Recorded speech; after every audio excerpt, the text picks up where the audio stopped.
ব্যবসা করবা?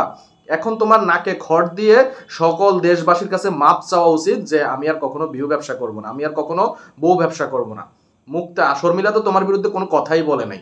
মুক্তা এক সপ্তাহের মাথায় তোমার বিরুদ্ধে এখন যে কথাগুলো বলতেছে, হ্যাঁ, এগুলো এখন আমরা শুনতেছি না? আমরা তো আন্দাজ আগেই করেছিলাম যে এই ধরনের একটা ঘটনা ঘটতে চলেছে, কিন্তু সেটা যে অচিরেই এত তাড়াতাড়ি ঘটবে সেটা আসলে আমরা কল্পনাও করতে পারিনি। আজকে এই মুহূর্তে যে আমাদের এই জিনিসগুলো দেখতে হবে সেটা আমরা ভাবতেও পারিনি।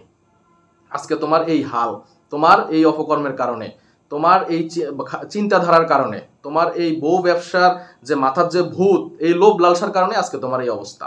তুমি যদি লোভ লালসা ছেড়ে শর্মিলার মতো একটা ভালো মেয়েকে নিয়ে সংসার করতা, আমি এক হরফ করে বলতে পারি যে তোমার সংসার অনেক সুখের হইতো, তুমি অনেক সুখে শান্তিতে সংসার করতে পারতা। শর্মিলা একটা ভদ্র মেয়ে, ভালো মেয়ে, সে অনেক সাংসারিক একটা মেয়ে, তাকে দেখলেই বা তার কথাবার্তা আচার আচরণ কিন্তু বোঝা যায়। মুক্তার সম্পর্কে বিয়ে করার পর দিন থেকে মুক্তার যত কাহিনী আমরা শুনতে পাচ্ছি, কিন্তু শর্মিলা সম্পর্কে একজন মেয়েও কখনো কোনো কথা বলেনি।